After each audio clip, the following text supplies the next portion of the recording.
Enfin, la fumée blanche au palais présidentiel. Après 2 semaines de suspense et de supputation, le gouvernement Jérôme Patrick Achi est connu.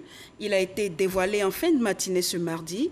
C'est une équipe réduite à 37 ministres avec 4 secrétaires d'État, moyenne d'âge à 50 ans. Côté genre, ce gouvernement compte 8 femmes, au total 18 sortants et 13 entrants. Gouvernement Patrick Achi, décryptage, enjeux, émission. On en parle dans ce numéro de Ça fait l'actualité. Bonsoir à tous.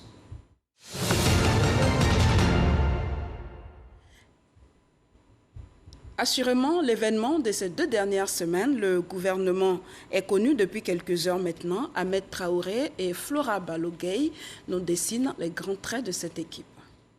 Le gouvernement du nouveau Premier ministre Patrick Achi met en évidence la réduction de son effectif. 41 membres contre 48 pour l'équipe précédente. 18 personnalités quittent donc l'équipe gouvernementale. Citons entre autres Raymond Goudou Kofi, Pascal Abinan, Sidiki Konaté, Ali Koulibaly. Ce gouvernement Achi 1 compte 3 ministères d'État, les affaires étrangères, la défense, l'agriculture et le développement durable. Parmi les 13 nouveaux entrants figure Nasseneba Touré, maire d'Odiéné, qui occupe le portefeuille du ministère de la Famille. Arlette Badou, maire d'Ara, s'est vu confier le ministère de la Culture. Amadou Koulibaly, le nouveau député de Korogo sous-préfecture, est à la tête du ministère de la Communication, des médias et de la francophonie. Pierre Demba rejoint le ministère de la Santé et de la Couverture Maladie Universelle. Au total, ce sont 37 ministres et 4 secrétaires d'État qui sont appelés à mettre leurs expériences au service d'un programme de développement politique, économique et social qui se veut ambitieux au profit des populations. Pour cette nouvelle équipe gouvernementale, le Premier ministre Patrick Achi compte s'appuyer sur 8 femmes contre 6 dans la précédente équipe. Alors avec nous en plateau pour commenter cette actualité, Dr Bangali Ngoran, il est enseignant-chercheur à l'université Loro-Nyongédé de Daloa, également analyste politique. Bonsoir docteur. Bonsoir Sylvie Touré. Merci d'avoir accepté notre invitation. Le plaisir est pour moi. Alors depuis cet après-midi, on l'a dit, la fumée blanche est sortie du côté du palais. Vos premières impressions? Alors les premières impressions, c'est que le président de la République a fait le choix, je dirais, de la continuité et surtout de l'expérience. Parce que c'est vrai que le gouvernement qui est publié aujourd'hui comporte de nouveaux visages, mais généralement, ce sont des hommes de l'ombre qui étaient des technocrates dans l'ensemble, qui travaillaient soit en tant que conseillers, qui avaient l'habitude de certains dossiers et qui aujourd'hui sont portés en lumière. C'est une façon, en quelque sorte, de récompenser donc, ces visages-là. Mais au-delà de cette première observation, c'est qu'on parle de continuité parce que le président a engagé des travaux structurants, des grands dossiers liés notamment à l'économie, encore, je dirais, à la résurrection des grandes infrastructures économiques. Et il faut continuer dans cette lancée parce que après, je dirais, ce coup de blues qu'a infligé la situation sanitaire mondiale, il est question qu'on parle aujourd'hui de relance économique. De relance économique. Et donc, il y a aussi une part de continuité. Donc, c'est important de continuer avec, je dirais, le cadre de l'ancien gouvernement, de Amadou Gontroa, qui est aujourd'hui relancé. Mais en même temps aussi, il y a un mot qui ressort, c'est le besoin d'efficacité. Parce qu'en gouvernance, quand on réduit l'équipe qui dirige, l'équipe qui gère, plus on réduit l'équipe, plus on exprime ce besoin d'efficacité. Et donc le fait qu'il y ait, je dirais, une réduction du nombre de portefeuilles ministériels de secrétariat d'État témoigne du fait que le président est en quête d'une efficacité. Pas que l'ancien gouvernement n'était pas efficace, mais il faut davantage faire mieux à chaque opportunité qui nous est donnée de présenter un nouveau gouvernement. Alors, quelles sont les caractéristiques, selon vous, de cette nouvelle équipe? Alors, la première caractéristique, elle est la caractéristique géopolitique, parce que la Côte d'Ivoire est une diversité ethnique et régionale. Et on part du principe qu'en matière de gouvernance en Côte d'Ivoire, depuis Félix Houphouët-Boigny, il y a un indicateur de la légitimité du gouvernement. C'est le fait que quand chaque Ivoirien regarde la composition du gouvernement, il voit le reflet de soit son village, le reflet de sa ville ou de sa région à travers le cadre qui est originaire de sa région. Alors, on a appelé cela la politique des cadres, sur lesquels s'appuient même les partis politiques. Dans le déploiement des nominations à l'intérieur des partis politiques, on fait en sorte que chaque région soit représentée dans l'appareil de chaque parti. C'est le même principe pour le gouvernement. Et à ce niveau-là, le président n'a pas dérogé à la règle. Aujourd'hui, toutes les régions de la Côte d'Ivoire, du nord au sud, sont représentées, même si c'est dans des proportions, pas forcément, c'est pas les mêmes proportions, mais chaque région de la Côte d'Ivoire, chaque Ivoirien regardant le gouvernement, voit le reflet de son identité ethnique ou encore son identité spatiale, régionale. Et ça, c'est très important. D'accord. Voilà. Alors, le Premier ministre Patrick Achi a-t-il pris en compte les aspirations des Ivoiriens pendant 2 semaines? Alors, on a entendu beaucoup de choses, on a lu beaucoup de choses sur ce que les Ivoiriens attendaient de ce gouvernement-là. Est-ce que ça a été pris en compte? Alors, on peut répondre à cette question à la fois oui et non. Oui, parce qu'il y a quand même un discours cadre qui permet aujourd'hui d'être l'élément d'analyse par rapport auquel on peut juger la composition du gouvernement. C'est le discours du 14 décembre 2020 du président de la République, le discours donc d'investiture. Et dans ce discours-là, il a fait un clin d'œil à la jeunesse. Il a dit notamment qu'il voulait renforcer les moyens du secrétariat d'État à la formation professionnelle, parce que beaucoup de jeunes Ivoiriens étaient sortis du circuit avant d'aller jusqu'au bout du système, et qu'il fallait faire la promotion de la formation professionnelle. Et on s'est rendu compte que le secrétariat d'État aujourd'hui de la formation professionnelle est devenu maintenant un ministère de plein exercice, donc qui aura plus de moyens. Un ministère tenu désormais par quelqu'un qui a fait ses preuves à l'NCA, ensuite à l'INPHB, le docteur Kofi Nguessan. Absolument. Donc aujourd'hui, de ce point de vue-là, on peut dire que le gouvernement a répondu aux attentes de la jeunesse. Mais ce n'est pas seulement à ce seul niveau. Également au niveau de la bonne gouvernance. Le président, dans le discours cadre du 14 décembre, avait relevé le fait que ce nouveau gouvernement allait être l'occasion d'accélérer une certaine moralité, une certaine éthique de la gouvernance, en mettant l'accent sur la lutte contre la corruption et tout cela. Aujourd'hui, l'ancien secrétariat, le ministre Zoro, aujourd'hui est devenu hérite d'un ministère de plein exercice qui va s'occuper de façon particulière de ce domaine-là de lutte contre la corruption. Et donc, de ce point de vue, je pense qu'il y a des promesses qui ont été annoncées par le président, des attentes qui ont été plus ou moins comblées. Alors, mais en même temps, il y a aussi des déceptions, je dirais des déceptions. Alors, on va rester sur l'aspect jeunesse. Okay. Alors, les populations avaient souhaité une véritable cure de jouvence. Aujourd'hui, la moyenne d'âge est estimée à 50 ans. Oui. Est-ce que vous pensez que c'est vrai certainement que ça a baissé parce qu'il y a quand même des personnalités d'un certain âge qui sont sorties? Est-ce que 50 ans, on peut parler des rajeunissements? Est-ce que ça promet des résultats déjà? C'est à ce niveau-là qu'on pourrait parler de déception, parce que c'est vrai que un effort a été fait, parce que contrairement au précédent gouvernement, la limite, sinon la moyenne d'âge a connu un seuil relativement un peu plus bas. Mais il est à noter qu'aujourd'hui, la plupart des jeunes qui sont rentrés dans le nouveau gouvernement, quand ils ne sont pas secrétaires au secrétariat d'État, ils ne sont pas encore à des ministères qu'on pourrait dire stratégiques. Parce que quand on fait confiance à la jeunesse... Alors déjà, avec le secrétaire général à la présidence, âgé de 39 ans, c'est... à saluer. C'est absolument une innovation et c'est exceptionnel, parce que c'est l'un des piliers, un des pivots de l'action du gouvernement, dans ce sens qu'il assure le relais entre le gouvernement qui est... Voilà, il assure le relais avec la présidence qui joue un rôle, je veux dire, au-delà bien sûr du rôle joué par la primature, un rôle de coordination de l'action du gouvernement. Donc c'est un signal fort qui a été envoyé. On aurait aimé que ce signal fort-là puisse aussi concerner d'autres ministères tels que, bon, je ne vais pas les citer pour ne pas frustrer les ministres qui ont été nommés.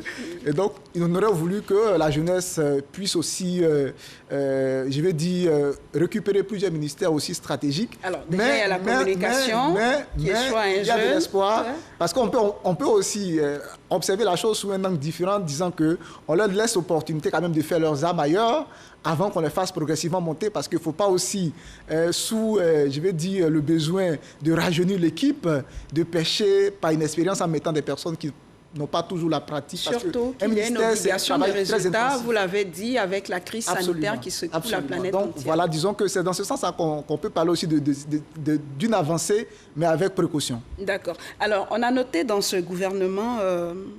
3 ministères d'État, 3 ministres d'État. Déjà, le ministère d'État aux Affaires étrangères, à l'intégration africaine est tenu par une femme. On parlera des femmes tout à l'heure. Ensuite, le ministère de la Défense et le ministère d'État, ministère de l'Agriculture et du développement rural. Vous comprenez que le ministère de l'Agriculture soit devenu un ministère d'État? Alors, je pense que ça a à voir avec le plan national du développement parce que l'action du gouvernement a une section prospective en termes de réflexion, de projection. La Côte d'Ivoire n'est pas un pays, par exemple, comme la Corée. Parce que selon le pays qu'on prend, la Côte d'Ivoire est un pays, on a toujours ce slogan de dire que l'économie de succès de ce pays repose sur l'agriculture. Donc, quand on se trouve dans un pays comme la Côte d'Ivoire où l'agriculture joue un rôle aussi stratégique, on n'est plus dans la même logique de réflexion que lorsqu'on se trouve dans un pays où l'agriculture ne joue pas de rôle stratégique. Donc, en Côte d'Ivoire, on peut comprendre, vu les ambitions du plan national de développement, vu ce que l'agriculture a été dans l'économie de la Côte d'Ivoire depuis l'indépendance, on peut comprendre dans le cas de la Côte d'Ivoire que ce soit un ministère d'État. D'accord. Voilà. Alors, il y a des migrations aussi que vous avez observées dans ce gouvernement, les plus importantes. Tout à fait. Il y a eu des grandes migrations, notamment entre la ministre Kone Mariatou qui atterrit aujourd'hui à l'Éducation nationale. C'est une professionnelle, je dirais, de la pédagogie, dans la mesure où elle a été la première femme professeure titulaire. C'est vrai que vous êtes de l'enseignement supérieur, mais c'est une satisfaction pour vous. C'est pour nous un fleuron du savoir universitaire. C'est une fierté personnelle particulière de toute la communauté universitaire, de savoir que celle qui a dirigé l'Institut de sociologie aujourd'hui revient en quelque sorte à la maison, parce que tout ce qui concerne l'enseignement, que ce soit l'enseignement primaire, que ce soit l'enseignement secondaire ou universitaire, il s'agit de pédagogie. Donc le fait que quelqu'un qui a... Non, parce qu'au-delà de nommer la personne, il faudrait que la personne ait la vocation. Donc quelqu'un qui a la vocation, je dirais, de ce domaine ministériel, revient en quelque sorte à la maison, c'est à saluer au passage. Alors, à côté de cette migration, de cette grande migration, il y a aussi la ministre Kandia Kamisoko Kamara qui se retrouve au ministère des Affaires étrangères. Alors, il est clair que c'est un nouveau visage pour le monde de la diplomatie. Alors, mais on espère qu'elle sera bien entourée, de sorte à ce que... oui, elle a un ministre délégué, justement, un ministre délégué, le ministre Assis Djedje. On espère, en plus, c'est un homme d'expérience, donc on espère que la collaboration et surtout l'accompagnement, son arrimage dans ce nouveau portefeuille ministériel se fera en douceur et que, bon, de façon concrète, puisqu'elle est bien entourée, on verra des résultats dans ce sens. D'accord. Voilà. Alors, autre migration que vous avez observée ou autre point de... Alors, les grands changements, s'il faut appeler cela une migration, il y a le ministre Pierre Demba qui se retrouve au ministère de la Santé. Ministère de la Santé. Assez curieux quand même. Alors, assez curieux parce qu'il est ingénieur de génie civil. Oui, on le connaît comme ingénieur de génie civil. Là, on le connaissait comme un des piliers du BNET. Et du BNET, il se retrouve au ministère de la Santé. On se pose beaucoup de questions, mais j'estime que si le président l'a choisi, il y a forcément des raisons. Et donc, il faut le juger à l'acte et puis, bon, il faut le laisser le voir à l'œuvre, quoi. D'accord. Alors, au-delà de cela, il y a des nouveaux entrants. Bon, s'il faut parler de migration, parce que dans la mesure où ils sont partis d'une entreprise qui était spécialisée dans ce domaine-là pour arriver là où ils sont. Il s'agit notamment du ministre Thomas Kamara qui arrive Le député maire de la commune de Katiola. Absolument. Et qui a été directeur de la CIE, aujourd'hui qui gère le ministère des mines et de l'énergie. Donc j'estime qu'il est dans son domaine. C'est une migration pas à l'intérieur du gouvernement, mais d'une entreprise où il a fait ses preuves parce que la CIE était en situation de redressement. Et ce redressement... On n'a certainement pas vu encore le bilan, mais on estime que si aujourd'hui il est nommé ministre, c'est parce qu'il a conduit avec brio cette première mission de redresser la CIR. Et donc aujourd'hui, il est à la CIR depuis 1986. Voilà. Voilà, il est ingénieur. Pour ceux qui ne le connaissent pas, Thomas Kamara est titulaire d'un 2A de l'École nationale supérieure des arts et des métiers de Paris. Il en est sorti avec la mention bien. Tout à fait. Il a également un diplôme d'ingénieur généraliste de l'École nationale supérieure d'ingénieurs d'Abidjan, ancien INSET, titulaire d'un baccalauréat C du lycée scientifique de Yamoussoukro avec la mention assez bien. Et il est à la CIR depuis 1986. Voilà, donc c'est un très beau profil. Son parcours en termes de formation. Et j'estime que c'est un très bon casting pour ce gouvernement. Le poste de ministre doit être perçu comme l'aboutissement, le couronnement d'une carrière. Ce n'est pas le premier poste par lequel on commence. En principe, dans une république, alors, il a le meilleur profil parce qu'il a commencé en tant qu'ingénieur au sein de la CIE pendant des années. Et aujourd'hui, il y a un certain couronnement, un aboutissement d'une longue carrière bien remplie. Et donc, c'est en cela que voilà, j'estime qu'il est une personne bien choisie et qui, on espère, va nous donner raison dans les résultats qu'il produira. Alors, vous avez parlé de géopolitique au début de cette émission. Si. Cela faisait 22 ans que Katiola n'avait pas de ministre au gouvernement. Ah, je ne l'avais pas. Vous comprenez que la ville en ébullition depuis midi. Ok. Ça, c'est heureux. Alors, au titre des nouveaux entrants, on a parlé tout à l'heure de Thomas Camara. Avant lui, on a parlé d'Emba Pierre. On a d'autres nouveaux entrants, notamment Maître Camara.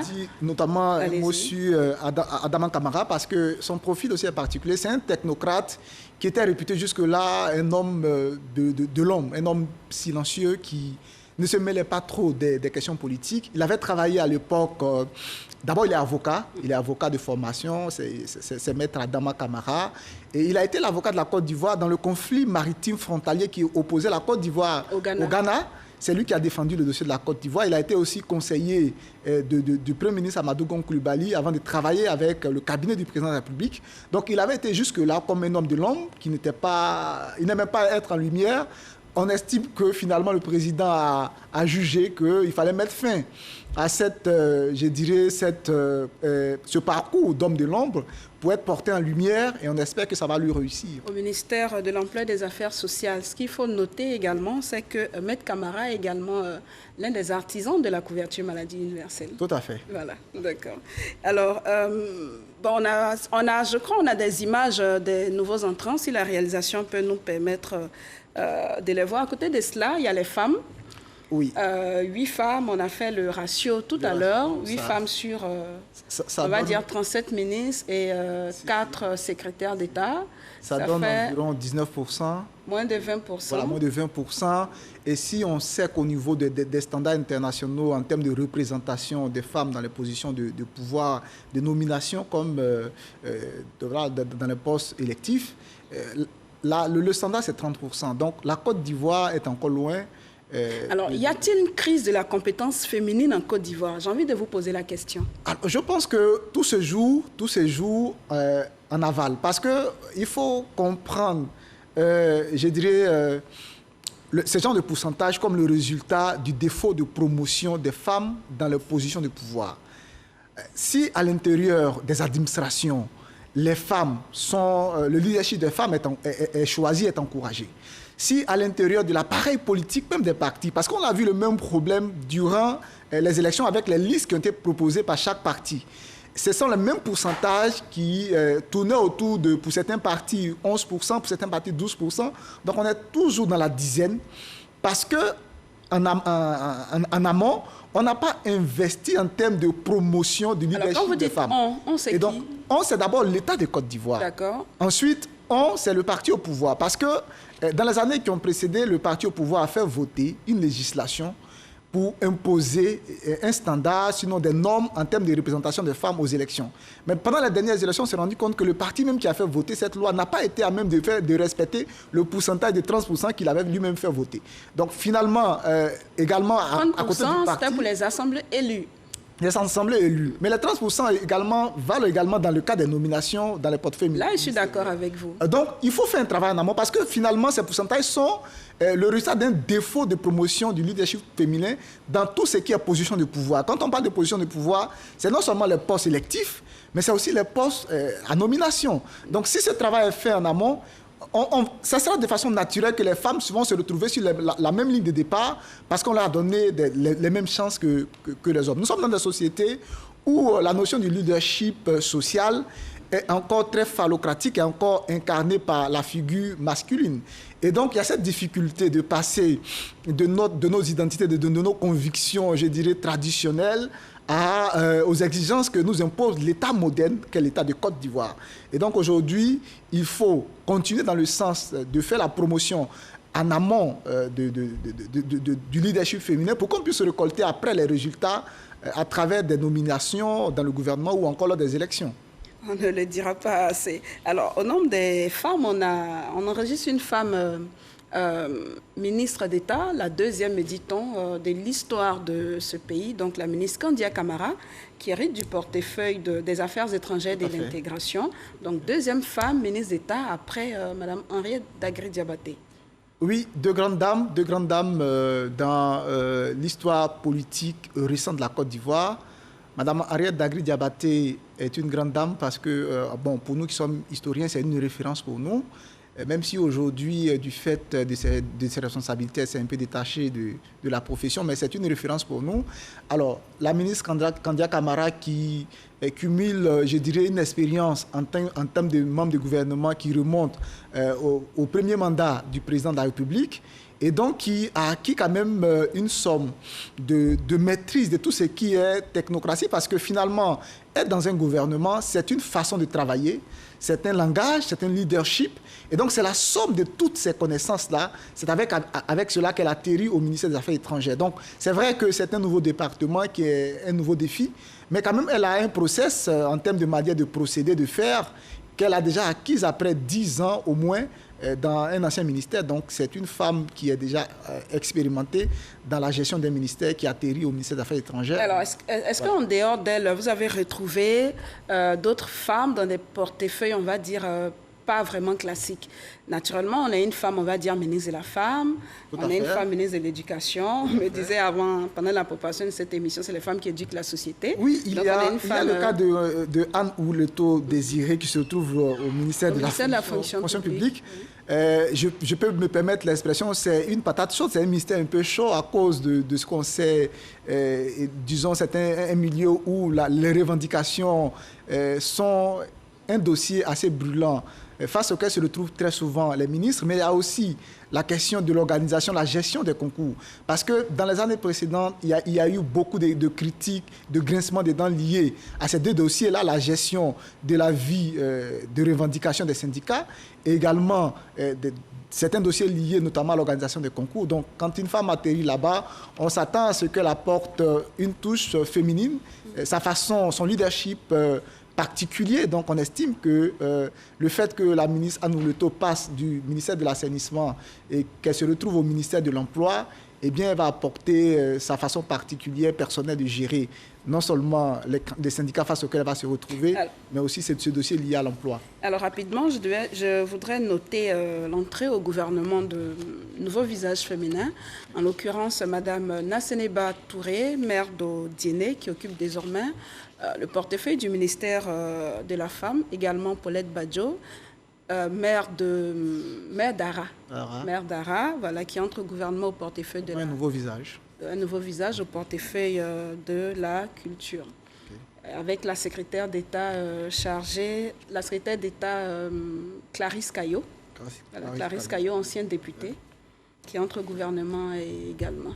Voilà, donc qui est secrétaire d'État auprès du ministre de l'Emploi et de la Promotion sociale, chargé de la protection sociale. D'accord. Alors, je pense qu'on n'a pas suffisamment de temps. C'était très rapidement faire le...